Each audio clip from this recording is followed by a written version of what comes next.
안녕하세요. 태주세무 인문학당입니다. 이 시간에는 안중근 의사의 동양평화론을 원문을 가지고 강독을 하겠습니다. 먼저 읽어보겠습니다.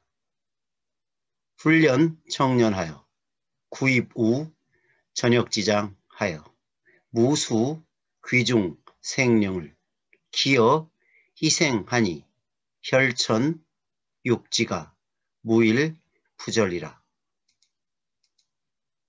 호생 염사는 인계 상정이언을 정명 세계에 시하 광경 이후 언념 급차에 골한 심랭이라. 국이 말본이면 즉 자고로 동양민족은 단무 문학하고 이 근수 자방 이이요 도무 침탈 구주 촌토 척지아니 오대주 상 인수 초목이 소 공지 자야라. 그럼 지금부터 한 구절씩 풀이를 하겠습니다. 훈련 청년 구입 우 전역 지장. 자, 훈련은 말 그대로 가르치고 단련하다는 뜻입니다.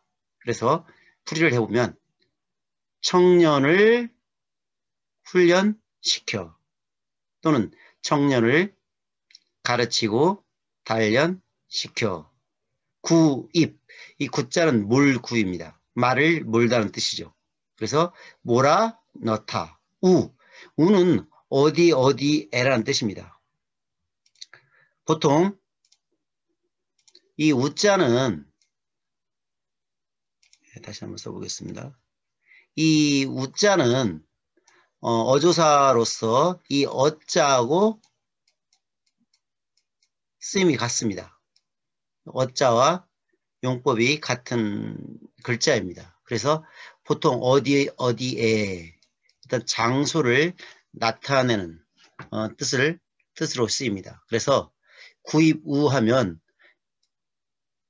여기에 뭐라 넣다라고 풀이를 할 수가 있습니다. 전역이라고 하는 것은 싸울 전 인력, 싸우는 일이 바로 전역이죠.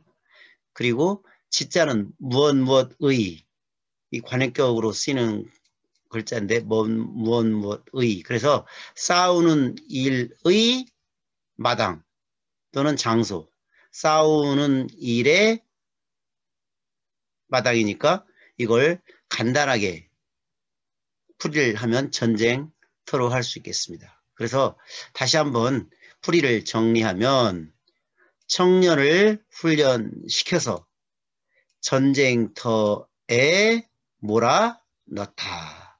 이렇게 우리가 풀이를 할 수가 있겠습니다. 다음 구절을 보겠습니다. 무수, 귀중, 생명, 기여, 희생. 여기서 이 무수라는 것은 숫자는 이때 숫자라는 뜻도 있지만 헤아리다라는 뜻이 있습니다. 그래서 무수하다고 하면 헤아릴 수 없을 정도로, 그래서 많은 또는 수많은 이런 식으로 풀이를 할 수 있습니다. 그리고 귀중, 귀하고 소중하다는 뜻이죠. 생명. 예전에는 생명이란 말, 보통 우리가 이제 요즘은 생명이라는 말을 많이 쓰는데요. 예전에는 생명이라는 말을 많이 썼습니다. 그래서 생명이라고 하는 것은 생명이라고 보면 되겠습니다. 그래서 헤아릴 수 없는 또는 무수한 또는 수많은 귀하고 소중한 생명들을 기자는 버리다. 여자는 무엇처럼 무엇과 같은 같을 여자입니다. 그래서 보통 A는 B와 같다. 이 비교급으로 쓰이는 글자입니다. 그래서 무엇 같이 무엇처럼 희생. 여기에 보면 소자가 다 들어가 있죠. 이 예전에 제사를 지낼 때 그 희생물을 제사상에 올려서 올리는데 인간을 대신해서 죽은 거죠. 그래서 우리가 희생하다고 할 때는 남들을 또는 자기 자신을 위해 죽은 게 아니라 자기보다는 남을 위해서 또는 자기보다 더 큰 어떤 단체를 위해서 기꺼이 목숨을 바칠 때 우리가 희생 또는 그런 정신을 희생 정신이라고 합니다. 그래서 다시 한번 풀이를 정리를 해보면 수많은 귀중한 생명을 또는 생명을 희생물처럼 버린다. 자, 좀 전에 그 청년들을 전쟁터로 몰아넣어서 그런 아주 귀하고 중한 생명들을 그 희생물처럼 전쟁터에서 죽어 나가게 한다는 뜻입니다. 다음 구절을 보겠습니다. 혈천 육지 무일 부절이라. 혈천은 말 그대로 피가 뇌를 이루고, 이 천자가 뇌 천자죠. 그래서 핏물이 너무 많이 흘러서 냇물을 이루고, 고기, 사람의 살점이죠. 이 살점이 땅을 이루다 또는 살점이 땅을 덮는다. 자, 이 네 글자가 하나였던 그 성어를 이루어가지고 수많은 목숨이 죽는 것을 우리가 혈천육지라고 합니다. 그래서 핏물이 뇌를 이루고 그 살점들이 땅을 덮어서 무일. 이때는 무일은 날마다 또는 하루도 빠짐없이, 즉 하루만이 아니다는 뜻이죠. 그날 하루만이 아닌 연속해서 끊임없이 이어지는 것을 우리가 무일이라고 합니다. 그래서 번역 풀이를 보면 핏물이 뇌를 이루고 살점이 땅을 덮는 일이 날마다 또는 하루도 빠짐없이 부절, 끊이지 않는다.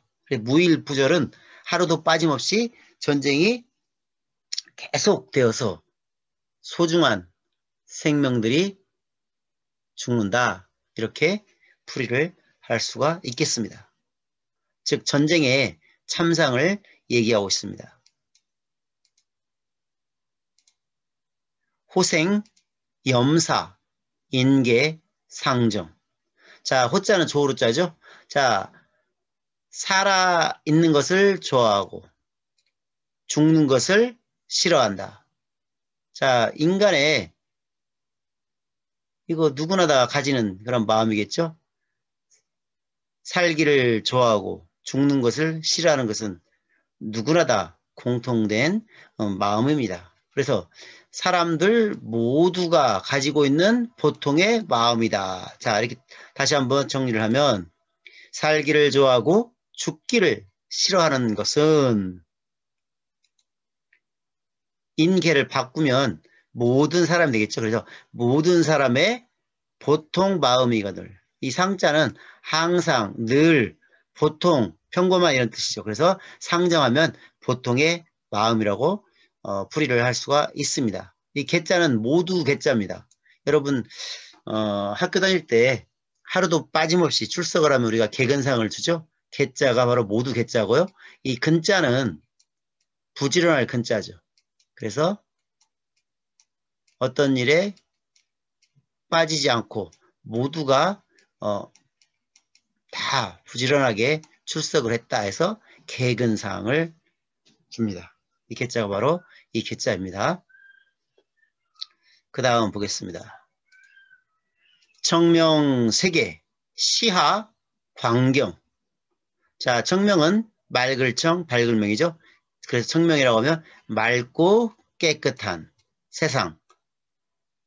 다 원하는 누구나 이런 세상에서 살고 싶죠. 그래서 이 청명, 맑고 깨끗한 이 세상에 시하 광경. 시는 앞에 있는 것을 가리키는 지시대명사입니다. 이 시자입니다. 이것.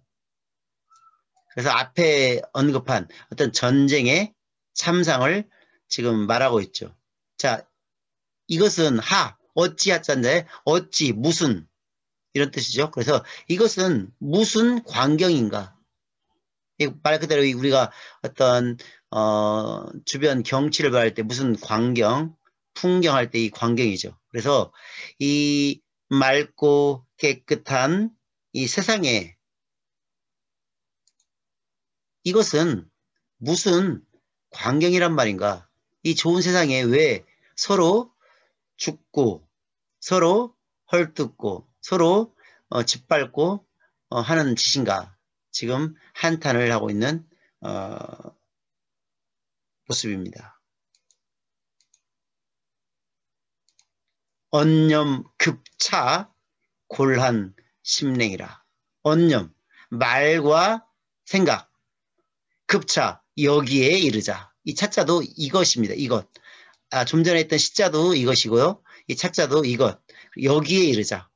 즉 지금 안중근 의사가 어떤 전쟁의 참상을 에 대해서 지금 말하고 있고 거기에 또 청년들이 전쟁터에 끌려나가서 희생물처럼 버려진다. 그래서 아까운 생명들이 쉴 새 없이 죽어나간다라는 것을 지금 떠올리면서 이 대목을 썼는데요. 그래서 이 어떤 안중근 의사가 말로 기록을 했고 또 생각이 이러한 참상에 이르자 미치자 급자가 미칠 급입니다. 어디 어디에 미치다 이르자 골한 이 뼈죠.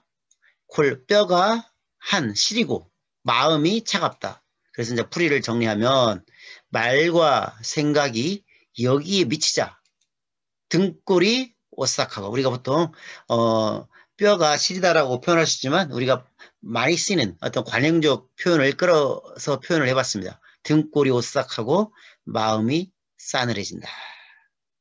즉 이 전쟁의 참상을 생각하니 지금 등골이 오싹하고 마음이 싸늘해진다. 이렇게 문학적으로 표현을 했습니다. 안중근 의사가 뭐 사격이라든가 말을 잘 타고 이런 무술에만 실력이 있는 게 아니라 이렇게 글도 아주 잘 썼습니다. 그래서 이 동양평화를 읽어보면 안중근 의사의 어떤 깊은 사상과 또 어떤 그동안 얼마나 많은 독서를 했는지 그 독서를 한 게 바로 이 동양평화론을 쓸 수 있는 바탕이 되었던 것입니다.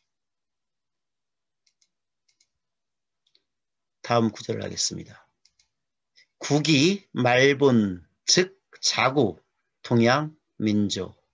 자, 이때 구자가 궁구하다, 연구하다 할 때 구자입니다. 그리고 기자는 그것.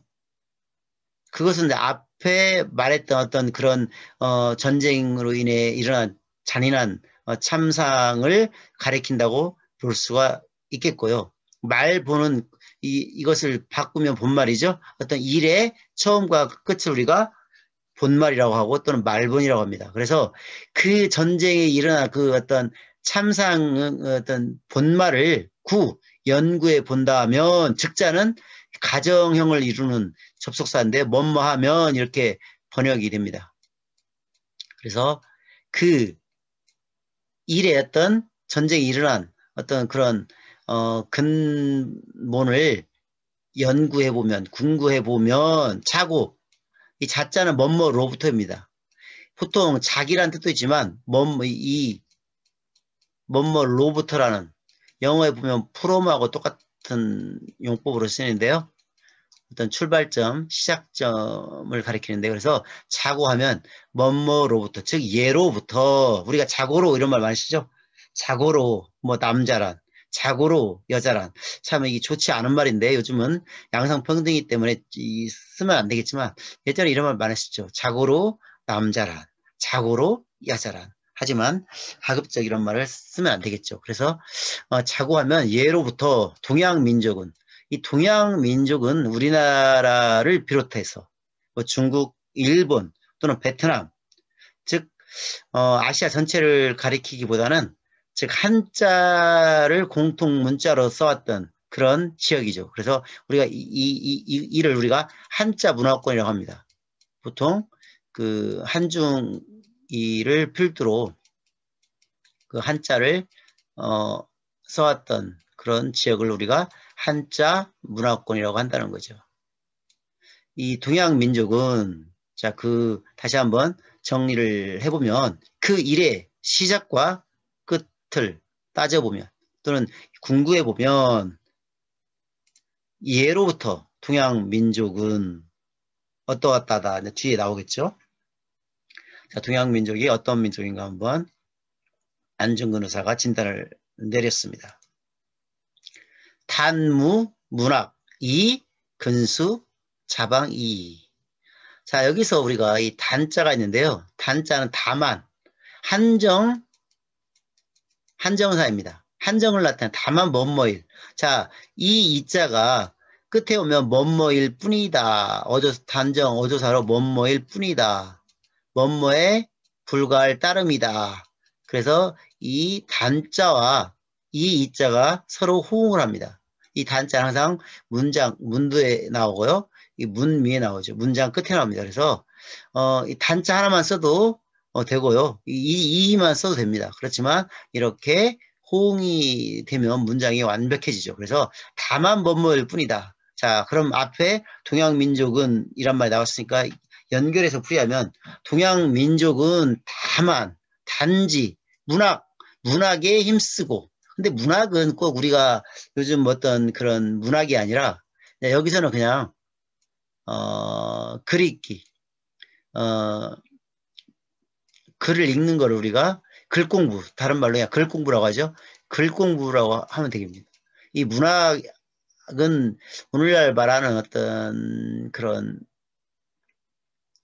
철학이라든가 어떤 역사 그런 것을 제외한 순수한 문학이 아니라 역사, 철학, 문학, 문사철까지 포함한 그 인간이 세상을 살아가는데 지침이 되는 그런 글이 되겠죠. 그래서 이 동양 민족은 한자 문화권이기 때문에 어떤 유학, 어떤 정치 이념으로 이념의 근간이 되었던 유학의 이 가르침을 통해서 인간이 지켜야 할 도리를 배웠죠. 그래서 이 동양 민족은 어떤 서양 민족에 비해서 어떤 인간의 도리를 아는 민족이라고 지금 말을 하는 것입니다. 그래서 다시 풀이해보면 동양 민족은 다만 단지 글 공부에만 힘쓰고 자방, 자기 나라죠. 이 방자는 나라방, 나라국자하고 똑같습니다. 그래서 자기 나라를 이 근자가 삼갈근 또는 신중하다는 뜻이죠. 그래서 삼가 지켰을 따름이다. 다시 한번 정리해 보면 이 동양민족은 다만 글 공부에만 힘쓰고 자기 나라를 신중하게 지켰을 뿐이고 다른 나라를 침범하지 않았다는 거죠. 근데 여기서는 제가 볼 때는 동양 민족은 어떻게 보면 뭐 한중일 뭐 전체를 가리킬 수도 있고 지금 생각해 보면 우리나라만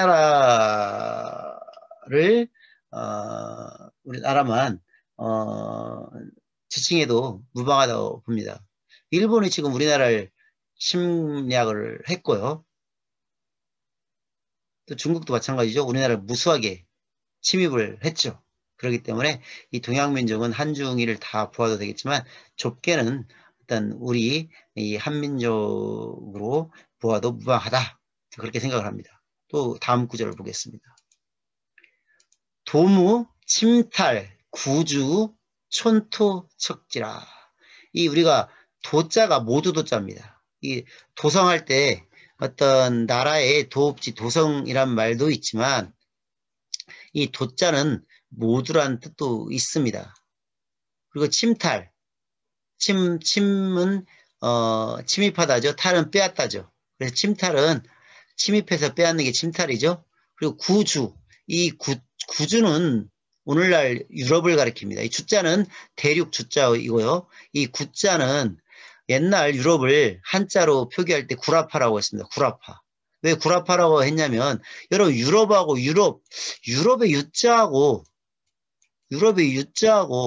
유럽의 전혀 이 구자하고 발음이 같지 않은데 왜 이렇게 표기했을까? 이걸 중국어로 읽으면 어우입니다. 어우. 어우. 발음 기호가 이렇게 씁니다. 어우. 어우기 때문에 어우조. 이 구주를 어우조로 씁니다. 어우. 어우하고 유자는 그래도 조금은 비슷합니다. 어우, 유. 그렇기 때문에 옛날 유럽을 구라파라고 했고요. 한자로는 구주 또는 구라파라고 쓰고 읽을 때는 어우저우로 읽는다. 그래서 이 구주는 유럽을 가리키는 글자가 되겠습니다. 그리고 촌토. 이 촌자는 마디촌. 촌토라는 것은 그 땅 한치, 흙 한치의 땅. 그러면 척은 자척이죠. 촌보다 큰 게 척이죠. 이 촌은 오늘날 척도로 계산하면 3.3cm입니다. 그리고 척은 30.3cm입니다. 그래서 우리가 한자가 한 척이죠. 그래서 이 척지라고 하는 것은 조그만 땅, 이게 촌토 척지라고 하는 것은 아주 보잘것없는 조그만한 땅덩어리를 우리가 촌토 척지라고 할 수가 있습니다. 지금 한 평도 안 되는 거죠. 우리가 한 평이 어떻게 계산하죠? 이 한 평이라고 하는 것은 사방 우리가 보통 한 평은 사방 180cm 이 180 이렇게 계산을 합니다. 6자 곱하기 6자죠. 180 곱하기 사방 180이 되는 게 바로 이 한 평이죠. 한 평도 그렇게 좁은 땅이 아닙니다. 그래서 보통 이렇게 갖고 200평 하면 이제 논이 한 마지기가 200평이 되는 거죠. 그리고 여러분들 뭐 아파트 살고 있는 뭐 25평이니 33평이니 이걸 이제 우리가 요즘은 제곱미터로 따지죠. 그래서 뭐 이게 84냐 또는 51이냐 이런 식으로 계산이 되는데요. 아무튼 이 촌토 척지하면 아주 조그마한 땅덩어리를 가리키는데요.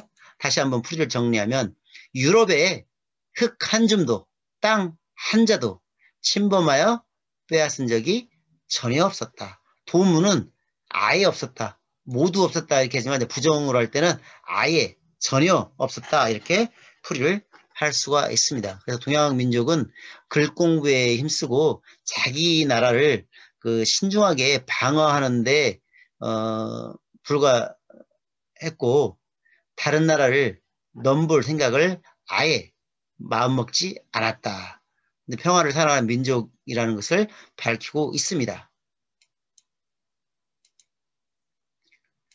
오대주, 상, 인, 수, 초목, 소, 공지, 자야라. 자, 우리가 오대주 하면 보통 우리가 5대양 6대주라고 하죠. 한번 제가 밑에 한번 보겠습니다. 보통 5대양인데요. 태평양, 대서양, 인도양, 남극해도 남백양이라고 하죠. 북극해를 북빙양이라고 하는데 이게 5대양이고 보통 6대주인데요. 여기서는 지금 동양, 아시아를 미리 말하고 있으니까 아시아, 동양을 뺀 나머지 대륙을 이제 5대주라고 하는데요. 6대주는 아시아를 비롯한 유럽, 오세아니아, 호주죠. 호주, 뉴질랜드, 뭐 그 옆에 있는 많은 섬들을 오세아니아라고 하죠. 그 다음에 아프리카, 북아메리카, 남아메리카 이렇게 6대주가 있죠. 자, 이제 아까 동양 민족을 했으니까 하나의 대륙은 빼고 그래서 5대주 상, 이 상자는 보통 풀이를 해도 되고요. 오늘날 중국어에서는 이제 앞에 제자를 집어넣습니다. 뭐뭐에 있어서 이렇게 풀이하죠. 제하고 상자가 서로 호응이 되죠. 근데 보통 옛날 고문에서는 제자를 쓰지 않고요. 오늘날 그 백화문 중국어에서는 제자를 붙이는데요. 이 상자는 오늘날 풀이하면 어디에서 어떤 이 처소를 나타낸다고 할 수가 있죠. 그래서 5대륙에서 5대주에서 그 사는 사람, 숫자는 짐승이죠. 짐승, 풀나무, 초목들도 모두 공자죠. 함께 알고 있는 바의 자자는 사람이라는 뜻도 있지만 무엇 것이라고 풀이합니다. 그래서 모두 또 함께 알고 있는 바의 것들이다. 야자는 문장을 끝낼 때 문장 종결사로 쓰이는 한자입니다. 야자도 별 뜻은 없고 그냥 어떤 단정하는 뭐뭐이다 일 것이다가 아니라 뭐뭐이다라고 하는 강한 단정을 나타낸다고 할 수 있습니다. 그래서 풀이를 정리하면 오대주에 사는 사람과 짐승과 풀과 나무도 모두 알고 있는 바이다. 자, 오늘 여기까지 통양평화론 원문을 강독을 했습니다. 감사합니다.